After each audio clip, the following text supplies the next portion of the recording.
जैसे ही हम उपवास करते हैं तो हमारे अंदर जो गंदगी है, आंतों में जो जमी हुई गंदगी है, वो अपने आप जगह छोड़ देती है। हमारे जो कीटाणु है, पहले तो जो हम अनाज खाते हैं तो वो कीटाणु हमारे अनाज को खाते हैं, हमारे शरीर में वो लगता ही नहीं। और जब हम उनको अनाज देना बंद कर देंगे तो वो कीटाणु जो है उसको रोग को खाएंगे और स्वतः जो है बीमारी खत्म हो जाएगी। ये रेस्टोरेंट्स में एक अलग मेन्यू हमें दिखने लग जाता है, नवरात्र स्पेशल थाली। वो जो नवरात्रों के अंदर जो थाली परोसी जाती है वो एक जहर है। दोस्तों, क्या आपको पता है कि सिर्फ फास्टिंग यानी कि व्रत रखने से हमारे शरीर की 95% तक बीमारियां खत्म हो सकती हैं। लेकिन शर्त ये है कि आपको व्रत आयुर्वेद के अनुसार या यूं कहें कि साइंस के अनुसार रखना पड़ेगा। एसिडिटी, बदहाजमी, शुगर कंट्रोल, हार्ट डिजीज से छुटकारा, यहाँ तक कि कैंसर सेल्स को भी कंट्रोल करता है व्रत। तो चलिए आचार्य डॉक्टर रमेश आर्य जी से जानते हैं कि व्रत करने का सही तरीका क्या है, व्रत में क्या खाना चाहिए, क्या नहीं खाना चाहिए और व्रत बीमारियों को कैसे जड़ से खत्म करता है। वीडियो थोड़ी लंबी है तो अंत तक जरूर देखें। इससे पहले यदि अभी तक आपने अपने YouTube चैनल यूनिक फार्मिंग को सब्सक्राइब नहीं किया है तो अभी सब्सक्राइब करें, साथ ही बेल आइकन भी दबाएं ताकि आगे आने वाली वीडियोस की नोटिफिकेशन आपको मिलती रहे।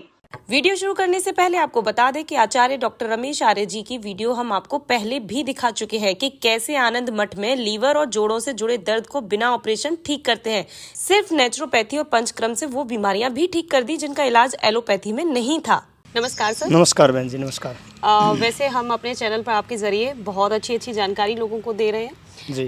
लेकिन आज ये जानना चाहती हूँ कि नवरात्रों का चिकित्सा में क्या महत्व है, या फिर हम कहें कि क्या जो उपवास है वो चिकित्सा का ही हिस्सा है। पहले तो हमने इसके विज्ञान को समझना पड़ेगा मेरी बहन। ये 9 दिन का जो है पूरी साल के अंदर जो सफाई के दिन आते हैं, ये अक्टूबर मास में ही क्यों आते हैं, या जो चैत्र मास जो हमारा भारत का जो साल शुरू होता है चैत्र मास में ही क्यों आते हैं। इसमें क्या होता है, एक ऋतु का परिवर्तन होता है और जब भी ऋतु का कोई परिवर्तन होता है तब हमारे बॉडी के अंदर ऑटोमेटिक खून का परिवर्तन होता है।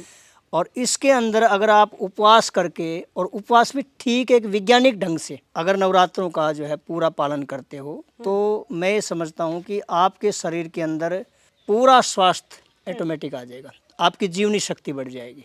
इसका जो मुख्य कारण है बॉडी को डिटॉक्स करना। ठीक है। शरीर के अंदर गंदगी जमा हो जाती है और उसको अगर हम इस ऋतु में, सर्दी ऋतु शुरू होते ही अगर उसको बाहर निकाल देते हैं तो फिर 6 महीने की हमारे शरीर की गारंटी बन जाती है स्वास्थ्य की। उपवास हमारे शरीर के लिए बहुत ज़्यादा ज़रूरी है, तो कैसे ये उपवास जो चीज़ है वो बीमारियों को कैसे ठीक कर सकती है। बहुत गजब का प्रश्न है मेरी बहन, मैं आपको यहाँ स्पष्ट बता देता हूँ। जैसे ही हम उपवास करते हैं तो हमारे अंदर जो गंदगी है, आंतों में जो जमी हुई गंदगी है, वो अपने आप जगह छोड़ देती है। हमारे जो कीटाणु है, पहले तो जो हम अनाज खाते हैं तो वो कीटाणु हमारे अनाज को खाते हैं, हमारे शरीर में वो लगता ही नहीं। और जब हम उनको अनाज देना बंद कर देंगे तो वो कीटाणु जो है उसको रोग को खाएंगे और स्वतः जो है बीमारी खत्म हो जाएगी। लेकिन और क्या चीज़ें हैं जो हमें नवरात्रों के दौरान उनको फॉलो करना चाहिए जिससे कि हम बीमारियों से मुक्ति पा सकते हैं। देखो, हमारी जो बहनें हैं वो ज़्यादा नवरात्रों के अंदर उपवास रखती हैं, लेकिन सबसे बड़ी भयंकर गलती वो क्या करती हैं, वो अनाज तो छोड़ देती हैं लेकिन शाम के समय और सुबह से लेकर शाम तक चाय का सेवन करती हूँ ताकि भूख बर्दाश्त हो जाए। एक तो इस चाय को छोड़ें। इसमें आप जूस ले सकती हैं, वो भी प्रकृति के अनुसार जूस लें। अगर आप पानी भी पीते हैं, कोई एसिडिटी का जो है रोगी है और वो पानी अकेला पानी पीता है तो उसके अंदर थोड़ा सा सौंफ और जीरा मिला करके पानी पिए। आप जूस पीते हैं तो आप अपनी प्रकृति को देखें, भाई मुझे गन्ना का जूस सूट करेगा या मौसमी का जूस सूट करेगा, या मैं नारियल पानी पे रह सकती हूँ, या मैं थोड़ा बहुत फल लूँ तो फल भी कौन सा लूँ। अगर मैं सब्जी का उपवास करती हूँ तो सब्जी के अंदर मुझे घिया जो लौकी होती है या तोरू होती है वो सूट करती है, या मुझे कोई और सब्जी सूट करती है। आप जो है हमारे ग्रंथों के अंदर, आयुर्वेद के जो ग्रंथ हैं उनके अंदर उपवास की बहुत महत्ता है।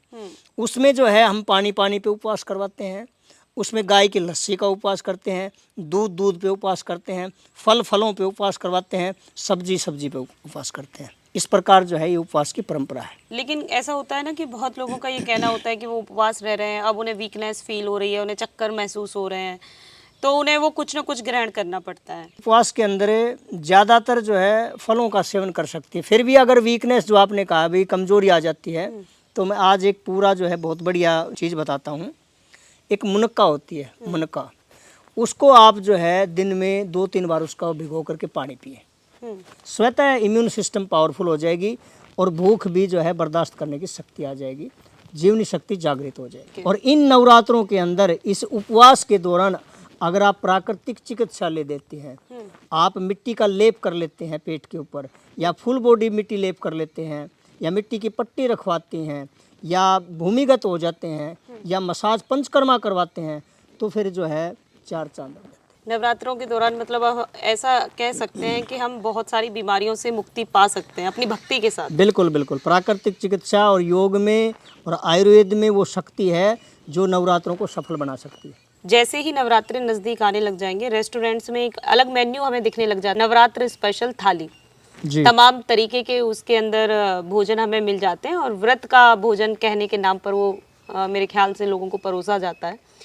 तो वो कितना ज़्यादा नुकसानदायक है लोगों के लिए? देखो पहले तो भारतीय संस्कृति को आप समझें, वो जो नवरात्रों के अंदर जो थाली परोसी जाती है वो एक जहर है, और उसकी जगह अगर आप पत्तों का जूस लें, नारियल का पानी लें, फलाहार पे रहें, तो ये समझता हूँ मैं कि वो थाली ना ले करके अपनी प्रकृति को समझ करके और भारतीय संस्कृति को समझ करके आप जो है नवरात्रि करें। और कुछ चीज़ें जैसे आपने अभी बताया कि मड थेरेपी ले सकते हैं या शिरोधार ले सकते हैं, ये क्या इस तरीके का उस समय लेना फायदेमंद रहेगा? बहुत लाभकारी है। नवरात्रों के अंदर उपवास करते समय प्राकृतिक चिकित्सा, योग में जीवन, यज्ञ में जीवन, प्रकृति के समीप जा करके प्रकृति को समझना, इससे तो ज़्यादा उन्नति होगी। जैसा कि आपका कहना है कि उस समय हम भोजन नहीं करेंगे और अंदर की कीटाणु खत्म होंगे और हम बिल्कुल स्वस्थ हो जाएंगे, लेकिन जिस तरीके की खबरें आज के समय पर हम देखते हैं तो बहुत जगह ऐसा होता है कि व्रत के बाद लोगों की तबीयतें खराब हो गई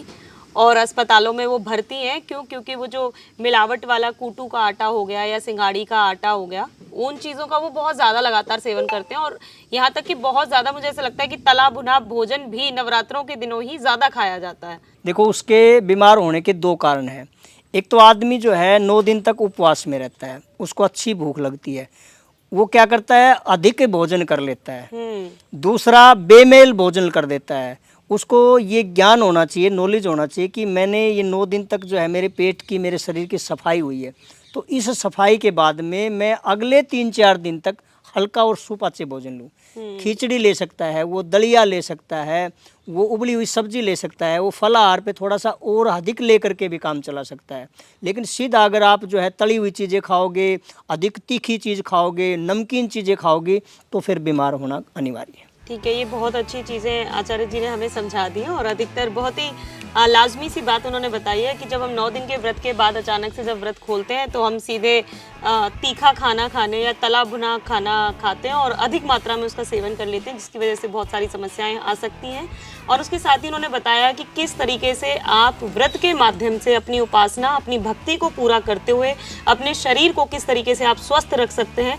बस कुछ चीज़ें हैं जिन्हें आपको फॉलो करने की ज़रूरत है और जो आप भोजन खा रहे हैं उसमें थोड़ा तालमेल बिठाने की ज़रूरत है कि हम फलाहार जैसी चीज़ें खाएं, शाम के समय पर हम जो तला भुना भोजन खा रहे हैं उसको स्किप कर दें। तो इस तरीके से आप अपने शरीर को बहुत ज़्यादा स्वस्थ कर सकते हैं इन व्रतों के माध्यम से, नवरात्रों के माध्यम से। तो मुझे लगता है कि बहुत अच्छी जानकारी भरी ये वीडियो रही है, तो आपको ज़रूर पसंद आई होगी। तो वीडियो को लाइक और शेयर करना ना भूलें, चैनल को सब्सक्राइब करें। धन्यवाद।